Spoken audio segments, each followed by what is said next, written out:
And good soldier coming at you on this Monday evening from Robeson County, North Carolina. Uh, Tonight is poetry and prose with the old soldier. I'm going to talk about a little bit of poetry, a little bit of prose, a little bit of patriotism. And we are up and running. So if you're out there, come up on the side chat here and let me know you're here. And we'll get started here in just a minute. Hope everybody's doing well tonight or this evening, depending on where you are at in the country or the world for that matter. And like I said, hope everybody's doing real well tonight. Anyway.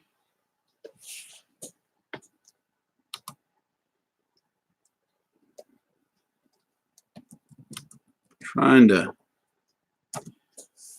pass some information on the side chat on another side. For some reason, when I advertise this thing, it doesn't pop up on that link when it's time for me to go straight into this. But anyway, like I said, we're going to read a couple poems tonight and get more than one tonight. How about that? One of it being in honor of that this is Breast Cancer Awareness Month. Many of you don't know, my family has had quite a few to succumb to this deadly malady. My wife lost her father and her brother to it. We just recently lost a very dear friend to this battle with cancer. And I'm sure there's many of you out there that have lost loved ones to this deadly affliction. I personally have lost my oldest brother to cancer. And for women, breast cancer is probably, besides ovarian cancer, probably one of the worst bits of news they can get, especially depending on what stage it's in. So like I said, I'm gonna reread one that I've read a few times before, Thief in the Night, or Like a Thief in the Night is the title of it. Hello, Miss Vanessa. How are you, young lady? I'm glad to see you here this evening. Warsaw got you, brother. Thank you, sir. Thank you all for joining. Well, like I said, first poem is going to be dedicated to the fight against cancer, considering we're going into Breast Cancer Awareness Month. But the poem's about any form of cancer. No, you're good, Vanessa. For some reason, when I put out the reminder and then the clock goes down, it doesn't automatically kick me over to live for some reason. And I've got to figure that out. That hits on me. But glad y'all could join us. But anywho, first poem tonight is titled Like a Thief in the Night. And again, I wrote this one in memory of my brother, my father-in-law, and my brother-in-law, and many others who have had to fight this deadly malady. And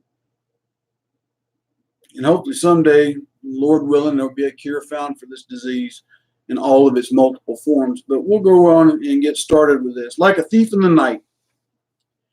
You came like a thief in the night, causing pain, causing strife. Like a stealth fighter, you dove right in. You masked yourself well, hiding in places unknown to the naked eye. Something else you've seen, something familiar, easily dismissed, or so you made us think. Then you leaped out, your true self no longer denied. You bared your fangs, you ripped us apart, and fight we did with all our might, used all our allies in this perilous plight. Strength we found from places unknown. In us resided resilience, strength to carry on. Sadly, though, some of us you took, some quickly, others not. And like a thief in the night, you sprung your trap, caught in your snare, oh cancer, you are here. Some have won against you, and others have fallen to your despair. Others still linger, clinging to life so dear. And fight you we will till our last day. With every breath we draw, we will hold on for now. Cancer, you're a bully that someday we will beat. Unmerciful to you we will be, like you have been to us. All that you have claimed, we will not forget. Their memory is welcomed strength.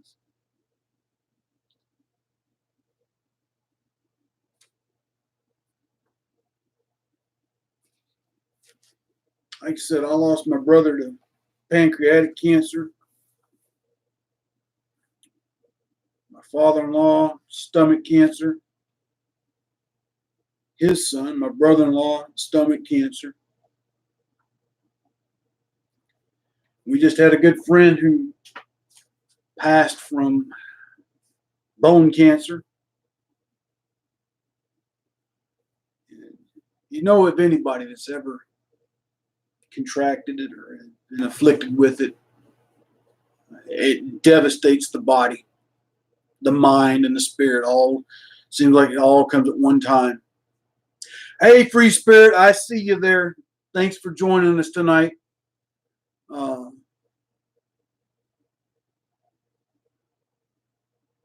But it wreaks havoc not only on the individual with it, but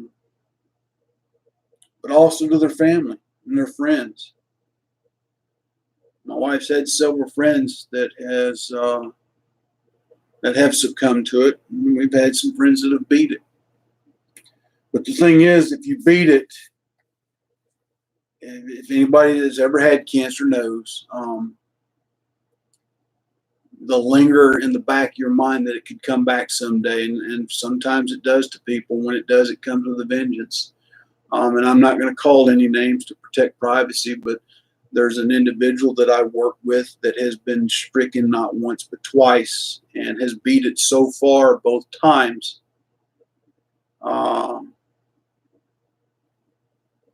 And seems to be on the glide path to recovery again.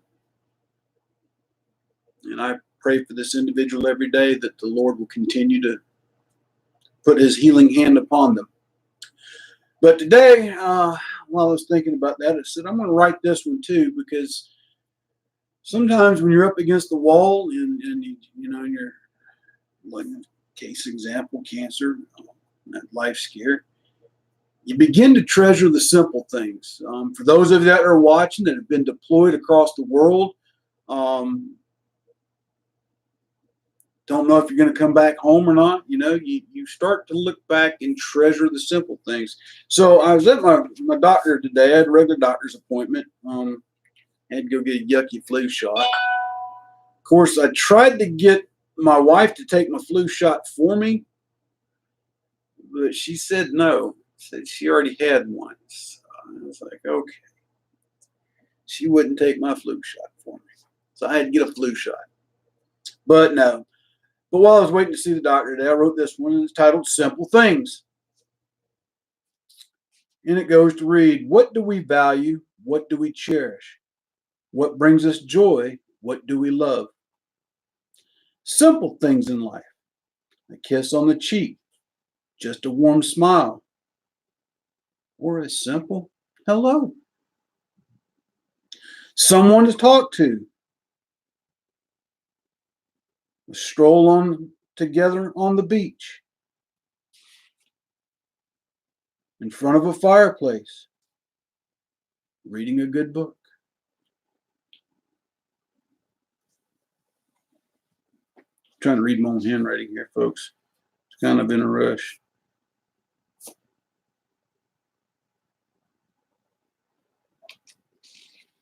Watching the snow from a mountain perch. Seeing the stars at night on a cold, clear winter's night. Taking an afternoon nap.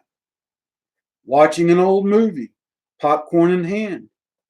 A box of tissues for the sad scenes at the end.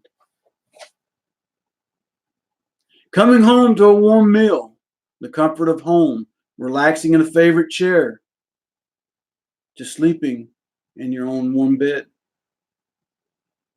These are some of my favorites. Oh, these sweet, simple things that we all treasure. These simple things that we all hold dear. Jim, you missed it, my friend. But glad you could join us. But again, the title of that one was Simple Things. That'll be coming out in the next book once I get it started.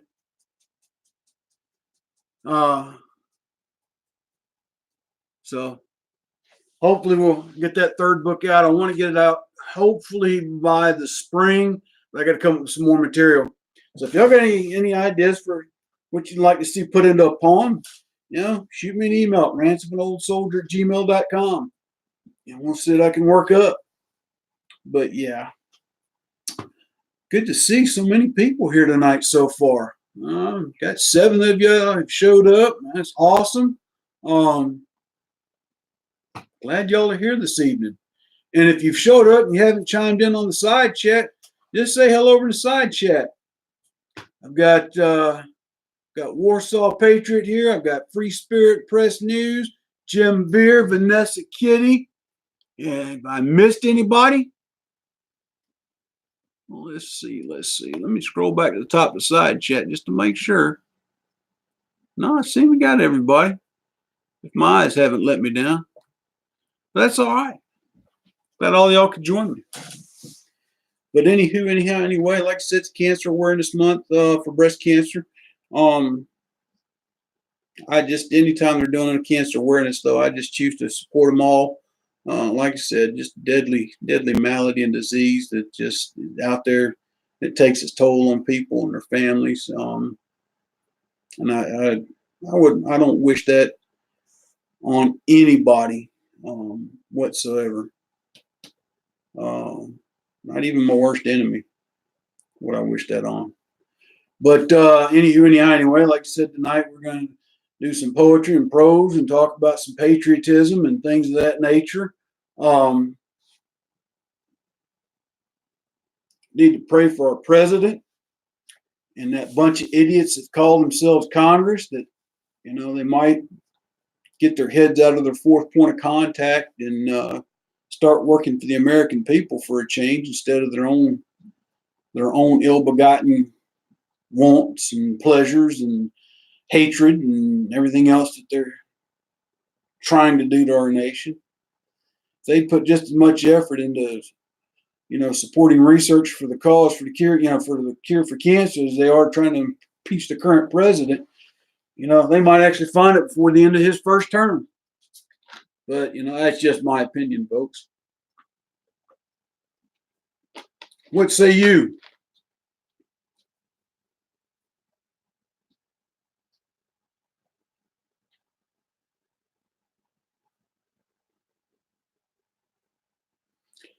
Warsaw, you are absolutely right, my friend.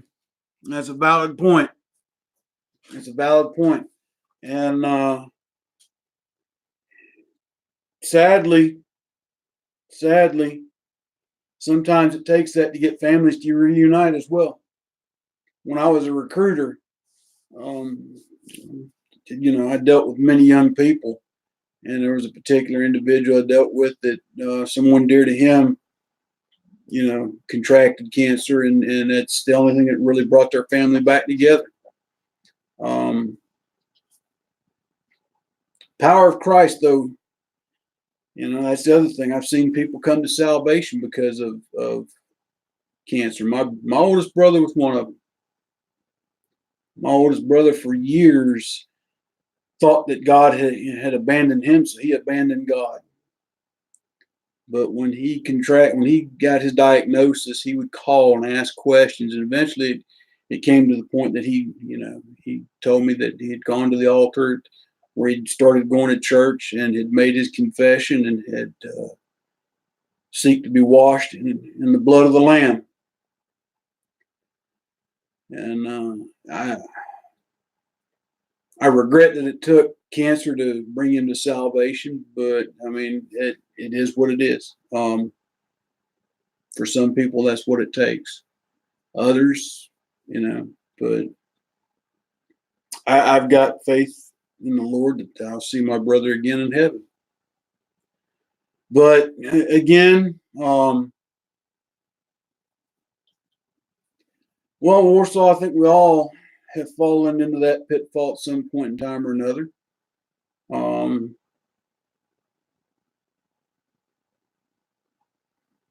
but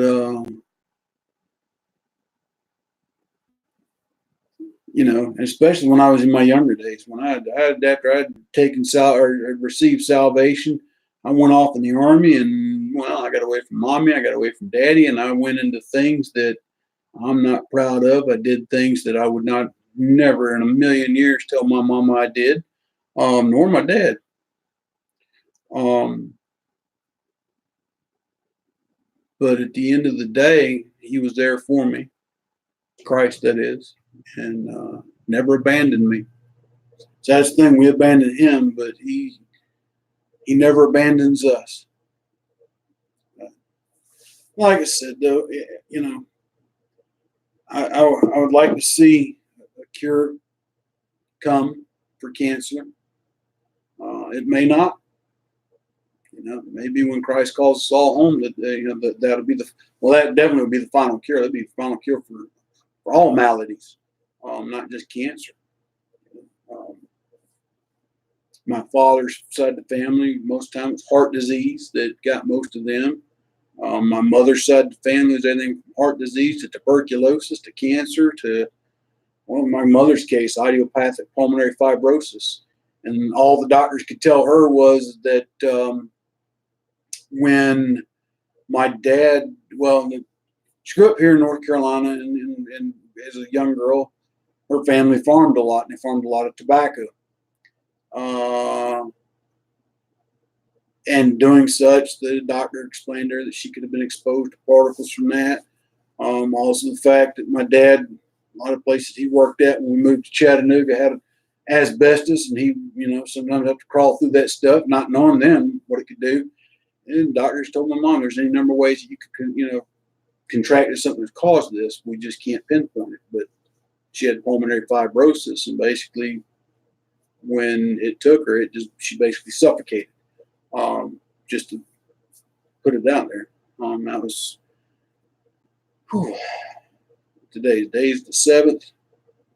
That would be 20 years ago in 3 days. And it's been 30 years ago in 7 days I lost my dad. Heart attack. So yeah, October's kind of I'd say a rough month for me in a sense. But I know where my mom and dad went when they left this world. So I know I'll see them again. But yeah, like I said, I wanted to read that one again, and then also read the one I wrote tonight, because one kind of helps take the sting out of the other in a sense. Warsaw, I hate to hear that I've lost my mom's sister, Alzheimer's, and then their other sister, they believe was in the early stages of Alzheimer's when she passed. That one's another one that people don't like to imagine their family going through. That was one thing my mother feared more than anything else, was losing her mind before leaving this world.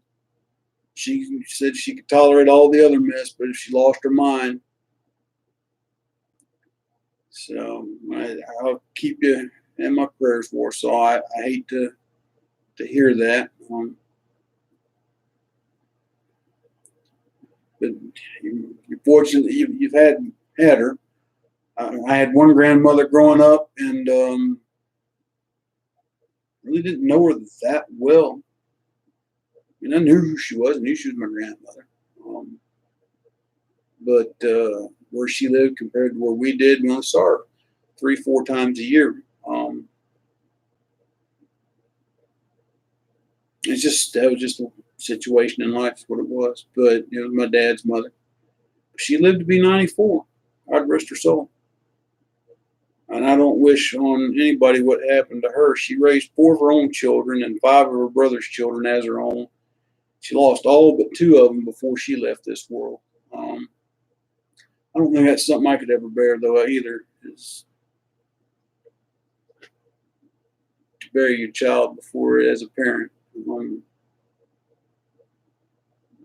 Best friend's mom just went through that. Another one of my best friend's mom and dad several years ago went through it. Lost him to diabetes. It's another one that gets a lot of people there. But the research is coming, has come leaps and bounds from 30, 40 years ago about with diabetes. And hopefully one day they'll develop a cure for it that will eliminate the need for people to have to take insulin to overcome it. But anyway. Thoughts, folks? Tell me what you think of this live Monday night poetry reading. Kind of gotta hear what you got to say on that.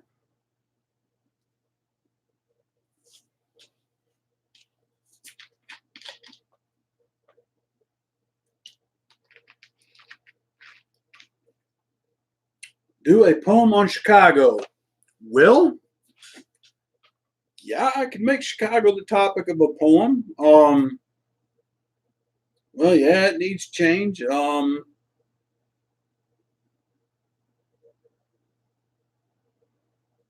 Thank you, Free Spirit. Thanks, Vanessa. Jim, I'll try to procrastinate a little longer next Monday. But Warsaw, I can try to work on one for Chicago. I have to do some research on it. I'm not as up to speed on Chicago as well. Thank you, Vanessa. I appreciate that, young lady. Well,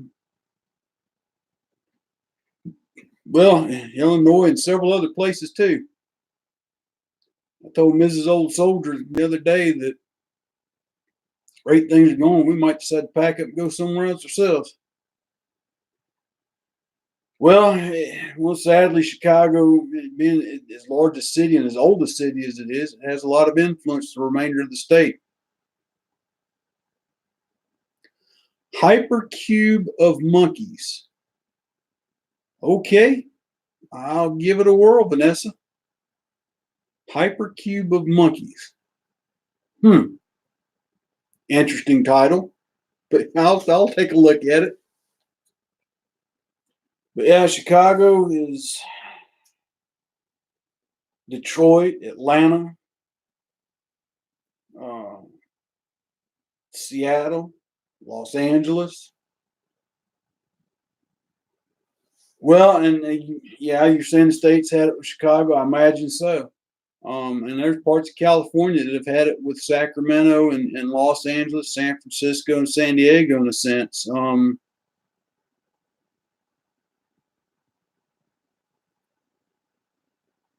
Okay, Vanessa, I'll I'll give that a go around. Yeah, and well, in Chicago's always been kind of a rough city anyway. We go all the way back to the days of Prohibition. It was kind of a Midwestern, lack of a better term, but it was a Midwestern capital for the mafia. When they were kind of being pushed out of the Eastern Seaboard, I know a lot of them wound up coming into Chicago and kind of making that as a gateway to push even further west eventually at some point in time. Well, I can't argue with that one more so.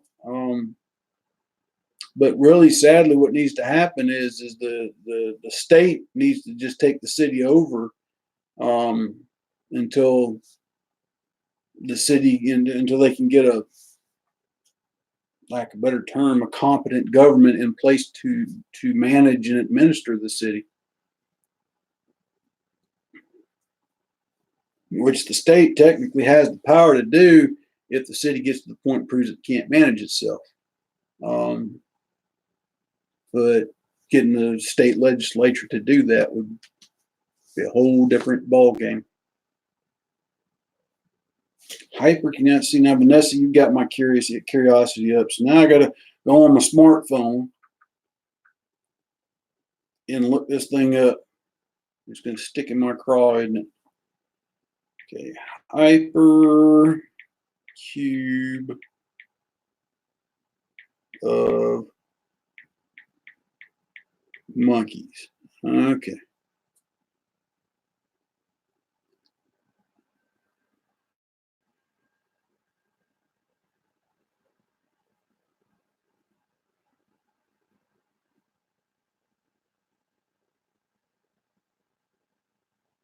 Is that what you're talking about, Vanessa?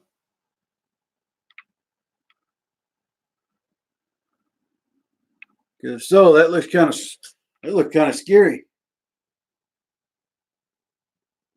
Oh, this has got math in it. Oh, you're gonna make my brain hurt tonight, and it's already hurting enough.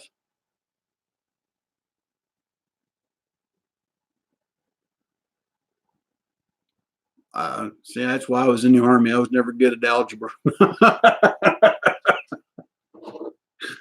Oh, I have to play with that tomorrow. I start tonight, I won't be able to go to sleep. But yeah. So it seems like everybody likes this live stream on Monday nights for the poetry. I have to keep that up. Try and keep making it at 7 o'clock Eastern Standard Time. Jim. um, well, Warsaw, there's all kinds of ways to improve your math scores. Um,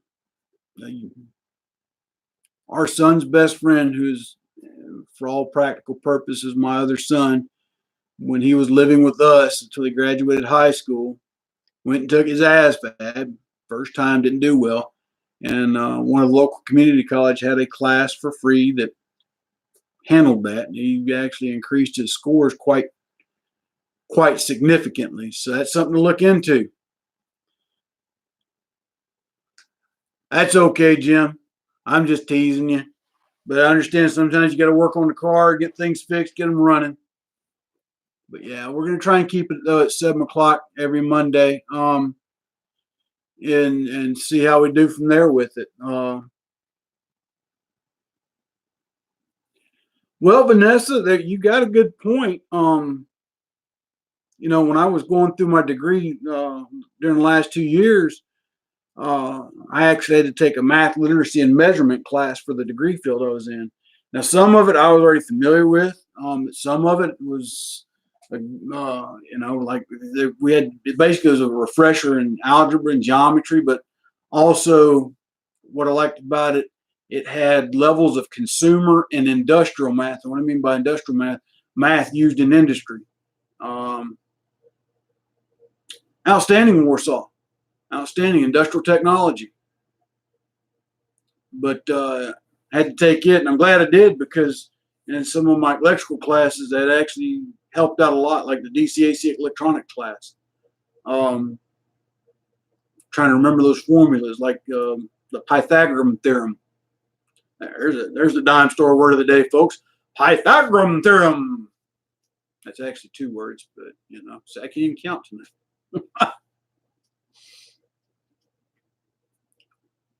But now what's funny is I worked over the summer for an electrical company, and now I'm actually back out at the school I got my degree from, teaching part time. So, I'm really happy with that. This semester I'm teaching DCAC electronics and fluid power, hydraulics. And if all goes well, next semester I'm slated to teach print reading and introduction to maintenance. So, best part-time job I could ask for. About 3 hours a day, and then I'm off the rest of the day. And for what they're paying me, I'm making as much doing this part-time as I was making full-time at the electrical company. So I'm a happy camper. Hey, Steve. Hadn't talked to you in a while, my friend. I hope you've been doing well. How's life in California treating you?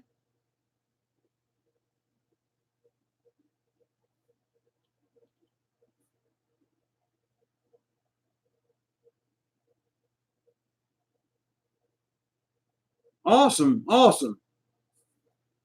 We were just talking about a little bit of this, a little bit of that. You missed the poems. Um, What time is it where you're at in California right now, if you don't mind me asking, Steve?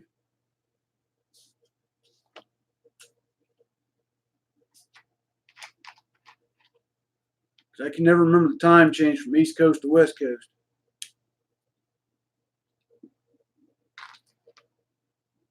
Okay, so it's 3 hours. You're 3 hours behind me then. Okay. So for you, my live stream will start at 4 o'clock.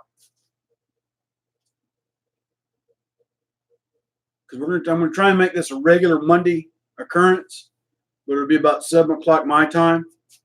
So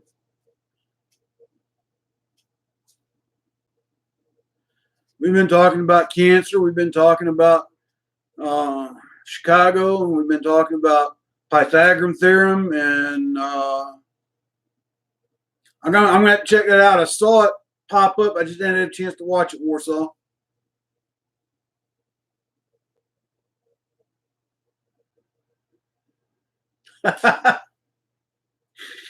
Hey, don't want them to starve to death, free spirit.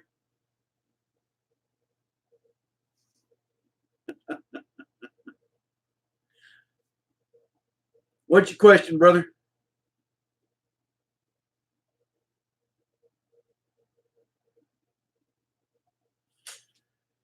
Well, it depends on really who you would ask.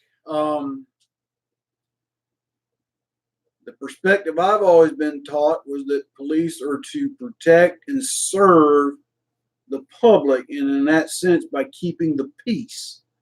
Um, Now you can go into about 10 different definitions of it from there. Um, and honestly, I think it would depend on each municipality to a certain extent as to what the powers of the police are in this day and age.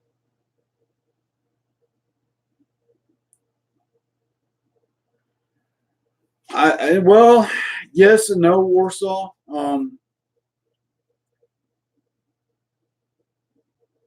I would say this, that the larger the municipality and the smaller the department, a lot of times you're right.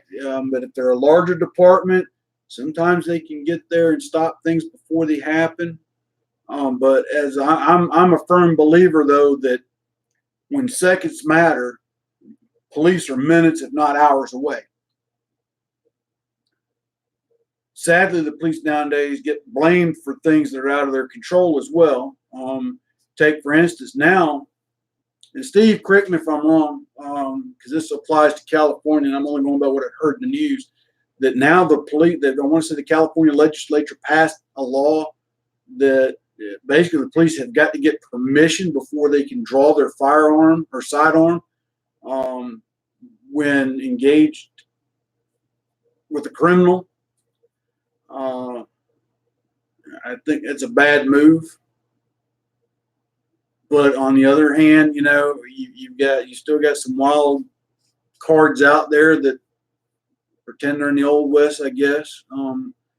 But no police officer's ever been perfect, nor has any human being. So it's kind of a, and the reason I said my grandfather was a police officer, his son was a police officer. Okay, thank you for the clarification, Steve. If it does, though, it's going to be a bad hair day for law enforcement in your state. Well, Warsaw, I agree. Everybody has an inherent right to defend themselves. That is a natural right. And the problem we run into with that, though, is that you have some states that would rather you retreat than stand and fight. You've got countries that have that whole mentality. You take Great Britain, for instance. People can't own firearms. Now they've banned knives. If you defend yourself over there, you're likely to get locked up with the criminals that attacked you.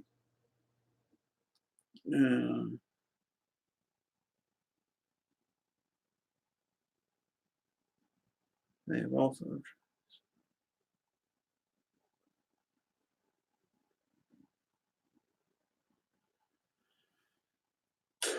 Well, and you know what, Steve, that's what I call the going towards the UK mentality.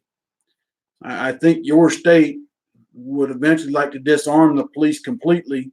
And why? Because well, they'll tout that. Well, look at Great Britain. Their police officers don't. Most of them don't carry guns. This, that, or the other.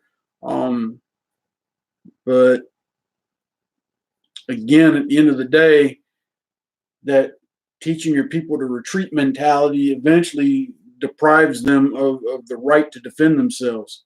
Again, I think every human being on the face of this earth has a right to defend themselves in the event their life, liberty, or their domicile is threatened. Now, if I'm, say, in a grocery store and a man wants to challenge me to fight in a grocery store, I think that I'm going to retreat, being the more mature individual. That would be what I would do.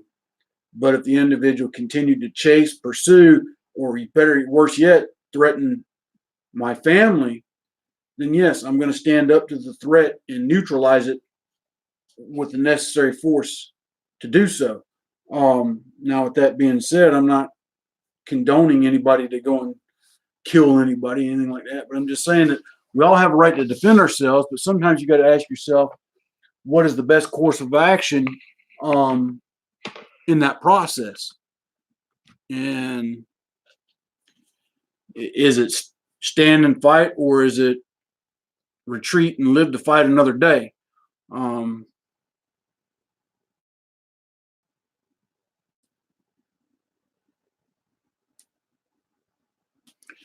Well, and again, Warsaw, you have that ability to do so, but you've also got to ask yourself at the end of the day, can you do so without jeopardizing the life of another innocent individual? That's the thing you've got to take in consideration as well. Just like when I took concealed carry, um, the one biggest thing the instructor harped on was that when you pull your firearm, you better know what's behind that individual. Um, well, not just a hostage situation. It could be in the, you're going after the individual, and an innocent runs across in front of you. You've got to just situational awareness is what I'm getting at. You have to be situationally aware of what's going on, what's around you, and there's no perfect situation. That these are things police. Well, I get that, not with guns, but even with your bare hands in a scuffle or an incident like that, somebody can you still inadvertently hurt somebody that's innocent. And I'm not taking away from what your intent is. Yeah, Steve, you're right about that. Whatever comes out the barrel, you own. We used to call that in the Army and artillery. When we'd fire a shell out of an artillery piece, you put your rank on that shell every time you shot it, because if it didn't land where it was supposed to, your rank didn't come back. But similar mentality. But even in a situation where you're back to Warsaw's point about going up to somebody and trying to take out somebody with your hands, you still got to be cognizant, aware of your surroundings. You inadvertently going after somebody like that, you could hit them and cause them to fire somewhere where you don't want them to. That's what I guess I'm trying to get at. Well, the media is going to do that, and I'll be honest with you. There's not much we can do against the mainstream media until they're taken to a court of law and held accountable for all their unjust and false accusations. And the Supreme Court's already let the cat out of the bag with the First Amendment. They basically said that anybody that tells a lie, that's still protected speech. Go figure. But yet, they won't back up if that lie or hate speech, whatever you want to call it, causes harm to somebody else. When does it stop? Again, I've always been a firm believer that my rights end when they infringe upon your rights, and vice versa. So, but I understand where you're coming from, Warsaw. It's a frustrating time we're living in. It really is. All I can tell you to do is just lean forward in the foxhole and soldier on as best you can. but don't put yourself in a position where you're going to jeopardize your liberty, uh, you know, blindly, I guess the term, lack of better, term. But you lean forward that fox when you soldier on the best you can, And again, if you can do so without bringing harm to somebody else, go for it. I would hope that you'll never encounter that type of situation. I don't wish that to happen to anybody. But yeah, Steve, you're absolutely right. Whenever whatever comes out the barrel, you own it. And like I said, my concealed carry instructor was very adamant about it. Guy's retired SF, and he was like, when you pull it and you get ready to shoot, be aware of your target and beyond. And he said you can have all the best self-defense ammunition in the world, but even it will sometimes penetrate through the human body. I said, okay, see what you're saying. So you have to know what's beyond your intended target. Now, I understand Warsaw, and it's commendable. And I think most of us that's here talking right now would do everything they can to do the same thing. I'm just saying, if you ever find yourself in that situation, and I'm not saying you don't, but it's just the old soldier in me. Think before you leap kind of mentality. Check your situation, check your surroundings before you put yourself in harm's way. Because if there's a better way to do it without getting yourself hurt, by all means, that's the method you'd want to take.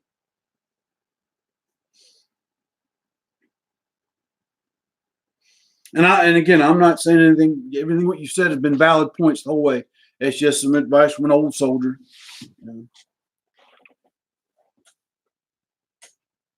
I've been in a few drunken brawls to know sometimes we're not always in the right mental state either.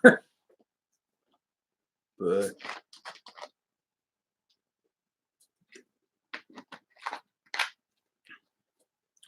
I'm trying to think, what was I listening to the other day?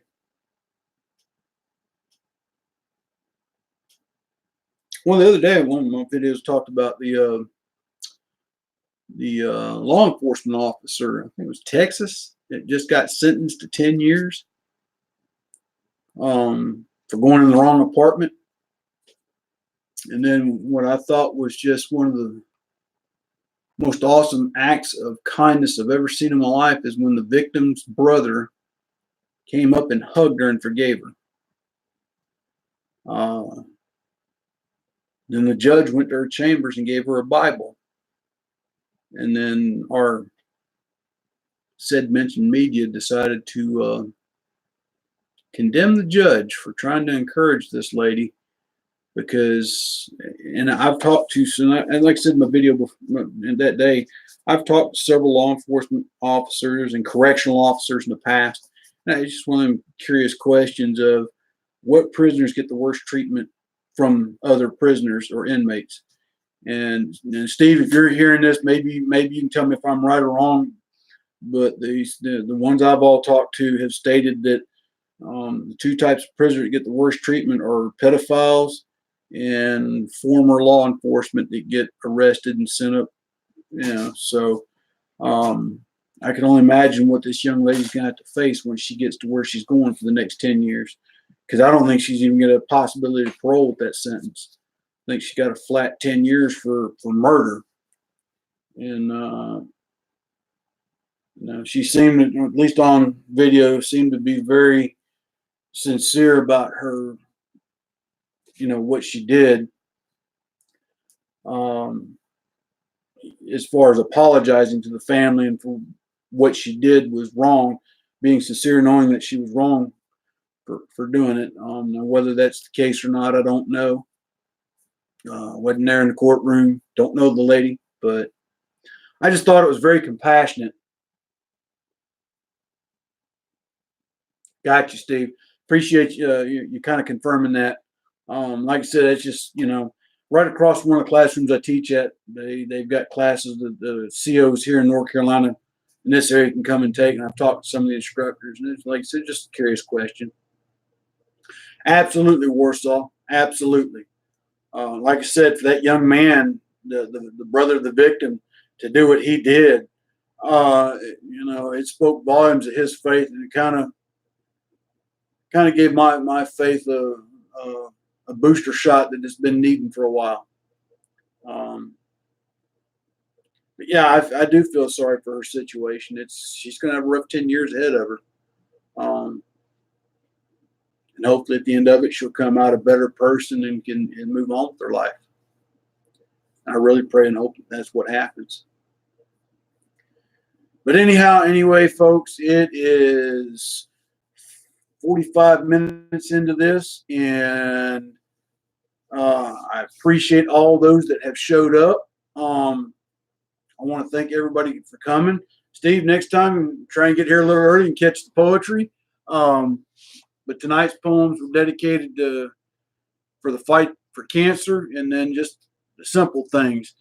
I think you'll be able to go back later on and watch the live chat and video rerun, I guess what they call it on YouTube. But if you want to hear those poems, once this thing closes out, go back and check them out, my friend. But I want to just thank everybody for joining in tonight. I think somewhere on my homepage there's a link. All right, Steve. Night, brother. Somewhere on my homepage there's a link to Patreon.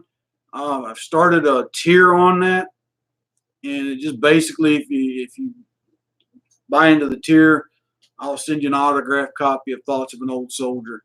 So check that out. If it's something you want to give to, great. If not, that's cool too. But just look into it. Tell me what you think. Again, God bless each and every one of you that showed up tonight. I really appreciate you coming out and listening to the poetry and having a good chat tonight. I hope everybody's doing well. And wait for tomorrow's video. Tomorrow will be a nice little rant while I go down the road to work, and we'll go from there. But if nobody's really got anything else going on, God bless, take care, and until tomorrow, we'll talk to you later. Silver Soldier out. Right back at you, Warsaw. Love you too, brother. You be good, my friend.